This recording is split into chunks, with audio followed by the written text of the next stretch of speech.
I was halfway through my lunch break when my phone started buzzing nonstop. At first, I ignored it. Life had taught me that when my family called during work hours, it usually meant trouble or money. I checked the screen anyway. It was my mother. Then my father. Then my brother's wife. 3 missed calls in under 2 minutes. That's when my stomach tightened. When I finally answered, my mother didn't even say hello. Her voice was sharp, rushed, and unusually polite all at once. "We need your help, it's urgent." Those words always meant the same thing. She explained that my younger brother, the family's golden child, was in serious trouble. The details were vague at first: business problems, bad timing, the economy, people betraying him. I'd heard different versions of this story before. But then she said the number. $15,000. She said it like it was nothing, like she was asking me to lend her a pen. My father jumped on the call, adding pressure. "You're the only one who can do this. Your brother needs you." Family helps family. I stayed quiet, listening. Inside, old memories started resurfacing. Years of being overlooked, years of being told I was independent while my brother was sensitive. Years of me working overtime while he made reckless decisions and somehow never faced real consequences. I asked a simple question. What exactly happened? The line went quiet for a second, just long enough to feel intentional. "He made a mistake," my mother finally said. "But this money will fix everything. If we don't pay today, things could get very bad." I told them I needed time to think. That didn't go over well. My brother's wife began crying loudly, saying their kids would suffer. My father accused me of holding grudges. My mother reminded me of everything they'd ever done for me, selectively forgetting all the times they had shown up at all. Against my better judgment, I agreed to help. Not because I believed the story, but because I wanted peace. I transferred the money within the hour. No thank you, no relief. Just silence. 3 hours later, while I was back at my desk trying to focus, my phone rang again. This time, it wasn't family. It was a number I didn't recognize. When I answered, a calm voice said, "Hello, is this my name? This is the police department. We need to ask you a few questions regarding a financial transaction made today." My heart dropped. And in that moment, I realized the story I'd been told wasn't just incomplete. It might have been a lie. What the police told me next would expose a truth about my brother and my family that I was never meant to discover. The police officer on the phone didn't sound angry. That almost made it worse. His voice was calm, professional, like this was just another routine call in his day. For me, it felt like the ground had disappeared under my feet. He asked me to confirm my name, my address, and whether I had transferred $15,000 earlier that afternoon. My throat went dry, but I answered honestly. "Yes, I sent the money to help my brother." There was a pause. Not long, but long enough to make my heart race. "Can you explain what you were told the money was for?" he asked. I repeated the story my parents had given me. A business emergency, debts, something that needed to be handled immediately. As I spoke, the words sounded weaker, less convincing. I realized how little I actually knew. The officer thanked me and said something that made my blood run cold. "Your brother is currently under investigation for financial fraud. The account you sent money to is connected to an active case." I felt dizzy. Fraud wasn't a misunderstanding. It wasn't bad luck. It wasn't the economy. It was intentional. I told him I had no idea. That my family had said nothing about police, investigations, or illegal activity. He said he believed me, but belief didn't erase facts. "We're not accusing you of anything," he explained. "At least not at this point. But we need to understand whether you were aware of where the money was going." I wasn't. Not even close. After the call ended, I sat frozen at my desk, staring at my computer screen while coworkers laughed and typed around me, unaware that my world had just cracked open. I replayed the conversation with my parents in my head, searching for signs I'd ignored. The rushed tone. The missing details. The emotional pressure. I called my mother immediately. She didn't answer. I called my father. Straight to voicemail. Then my brother. It rang once before going silent. That's when fear turned into anger. I wasn't just worried about the money anymore. I was terrified about what my name might now be attached to. I had worked too hard to build a clean life, a stable job, a reputation based on trust, and in one impulsive moment of loyalty, I might have put all of it at risk.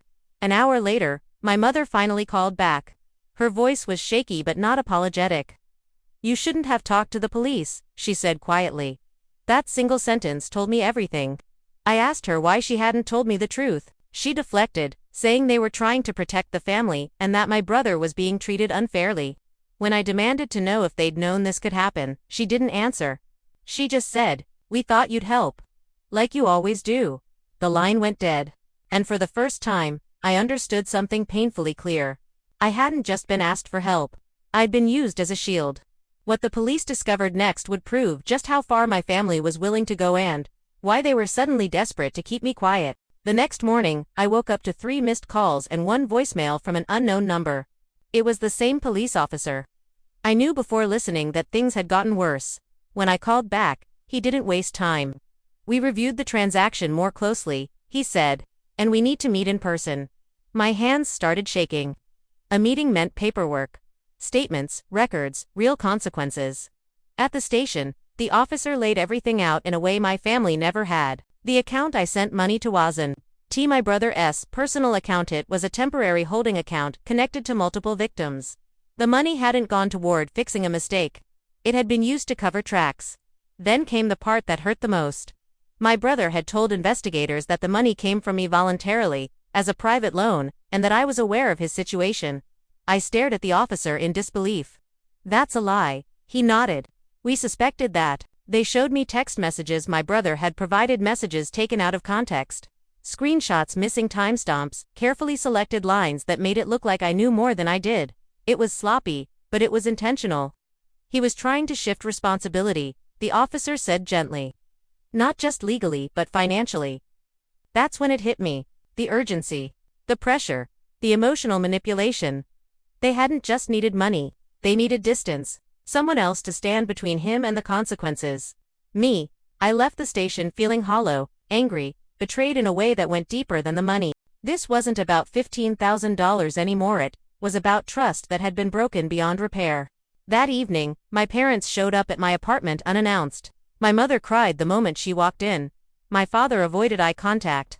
They talked fast, overlapping, explaining how stressed they'd been. How scared they were of losing my brother. How they didn't think it would go this far. I asked one question. "Did you know he was under investigation before you called me?" Silence. That was my answer. My father finally spoke. "We thought if we could just buy him time, everything would calm down." I told them the police had records. That my brother had tried to make it seem like I was involved. My mother gasped like this was new information, but I noticed something else. She wasn't surprised. She was afraid. "Please," she whispered. "Don't make this worse. We're family." For the first time in my life, I didn't back down. "You already made it worse," I said quietly. "You just didn't think I'd find out." They left shortly after, taking their excuses with them. That night, I received a text from my brother. Just 6 words. "You didn't have to involve them." I stared at the screen, realizing something chilling. He didn't feel guilty. He felt exposed. What he tried to do next after, realizing I wouldn't protect him anymore, would force me to make the hardest decision of my life. After that text from my brother, I didn't reply. Not out of fear, but clarity. For the first time, I saw the pattern clearly. Every time I spoke, every time I explained myself, they used my words against me. So I went quiet. And that silence scared them. Within days, the pressure started again, but this time it was subtle. My mother sent messages pretending nothing was wrong. My father left voicemails asking me to just talk. A cousin I barely spoke to suddenly checked in, hinting that things were being misunderstood. It was damage control. The police contacted me again to clarify my statement. They reassured me that my cooperation was noted, but they also warned me. My brother was attempting to paint a narrative where I was emotionally aware of his actions, even if I wasn't directly involved. In other words, he was still trying to pull me down with him. I gathered everything. Call logs. Bank confirmations. Screenshots of rushed messages demanding urgency without explanation. I handed it all over. Each piece felt like cutting another thread that tied me to the family version of the story. Then came the message that broke the illusion completely. My mother texted, "If you really loved your brother, you wouldn't let outsiders destroy him." Outsiders, not the truth, not his actions. Outsiders. I realized then that silence wasn't just self-protection, it was resistance. They wanted me emotional, confused, apologetic. They wanted me to fix what I hadn't broken. Instead, I set boundaries. I told them I would not lie. I would not retract my statement. And I would not discuss the case with them anymore. The reaction was immediate. My father accused me of betrayal. My mother said I was choosing money over family. My brother stopped contacting me altogether except through one final voice note. "You think you're better than us now?" he said. "Don't forget where you came from." I didn't reply. Days later, the police informed me that the money I sent could not be recovered. It had already been redistributed through multiple accounts. The loss was permanent. Oddly enough, I didn't feel devastated. I felt free, because that $15,000 had bought me something I'd never had before. Proof. Proof of who they were when accountability showed up. Proof that love, to them, was conditional. The investigation moved forward without my brother's narrative holding weight. My cooperation mattered. My honesty mattered. But the family fallout was far from over, because when my brother realized the legal shield he'd built out of guilt and manipulation was gone, he panicked. And panic makes people reckless. What he did next after realizing I wouldn't save him would shock even the investigators and force my family to choose sides once and for all. 2 weeks passed with no word from my brother. No messages. No indirect pressure through relatives. The silence felt unnatural, like the calm before something ugly surfaced. Then the police called again. This time, the officer's tone was different. Sharper, more urgent. "Your brother attempted to leave the state last night," he said. "He was stopped before he could board." My chest tightened. I asked why. "He tried to move funds connected to the investigation and blamed the transaction on you." That was the moment any remaining loyalty I had evaporated. According to the investigators, my brother had submitted a statement claiming I had pressured him to move money quickly to protect our family interests. He even suggested I was the one pushing him to cover losses before authorities stepped in. It was desperate. And it failed. Because, unlike before, there was a paper trail and now, witnesses. The officer explained that when confronted, my brother contradicted himself repeatedly. His timeline didn't match the call records. His explanations shifted mid-sentence, and when they presented evidence of emotional coercion used on me, the story collapsed. My parents were brought in for questioning shortly after. That's when the truth finally spilled out. Under pressure, my father admitted they had known about the investigation weeks before they contacted me. My mother confessed they believed if the money came from me, it would appear cleaner and buy time to sort things out quietly. They never expected law enforcement to follow the trail so quickly. They never expected me to cooperate. By the end of the week, my brother was formally charged. The amount he'd taken from multiple people was far higher than I'd imagined. The $15,000 I sent wasn't a solution, it was a small patch on a much larger collapse. I got one final call from my mother. This time, she didn't cry. She sounded tired. "They're saying he could go to prison," she said. "Is there anything you can do?" I thought carefully before answering. "I already did," I said. I told the truth. She didn't argue. She just whispered, "I wish things were different." So did I, but wishing doesn't erase choices. That night, I blocked my brother's number. Not out of anger but closure. I stopped waiting for an apology that would never come. Still, one loose end remained. The officer mentioned something during our last conversation that stayed with me, something my brother had said during questioning that didn't sit right. Something that suggested I wasn't supposed to be just a victim. I was supposed to be the fallback plan. What the police revealed next about why I was chosen, specifically, would finally explain my family's behavior and force me to confront a truth I'd avoided my entire life. When I met the officer for the last time, I expected updates, court dates, paperwork, formalities. What I didn't expect was insight. "There's something you should understand," he said carefully. "Your brother didn't choose you randomly." He explained that during questioning. My brother admitted he believed I was the safest option. I had a stable income, a clean financial history, no prior issues. In his mind, I was reliable enough to absorb the damage without collapsing.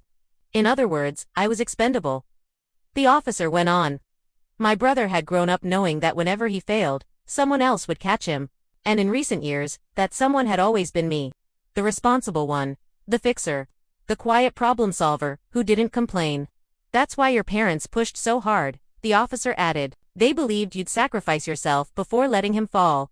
I left that meeting feeling strangely calm. For weeks, I'd blamed myself, my kindness, my hesitation, my need to keep the peace. But the truth was simpler and harder to accept. This wasn't a mistake. It was a pattern. A pattern I'd finally broken. The legal process moved forward without me being pulled any deeper. My name was cleared completely. The money was gone, but my future wasn't. And for the first time, I stopped measuring my worth by how useful I was to people who only showed up when they needed something. My parents stopped calling. Not because they understood, but because they ran out of leverage. Without my silence, without my money, without my cooperation, there was nothing left to demand. And that hurt more than I expected. But it also healed something. Months later, I received one final letter from my brother. No apology, no accountability. Just blame disguised as regret. I didn't reply. I didn't need to, because closure doesn't always come from words. Sometimes it comes from walking away. I learned that family isn't defined by blood but by boundaries. By honesty, by those who respect your no without punishment. Losing $15,000 was painful. But losing the illusion that love should cost me everything. That was freedom. And if there's one thing this experience taught me, it's this. The moment you stop being useful to manipulators. It's the moment you finally become powerful. If you've ever been the responsible one in your family, the one expected to sacrifice quietly, remember this. Choosing yourself doesn't make you selfish. It makes you unbreakable. Thanks for watching the video, subscribe to the channel, and click the bell icon.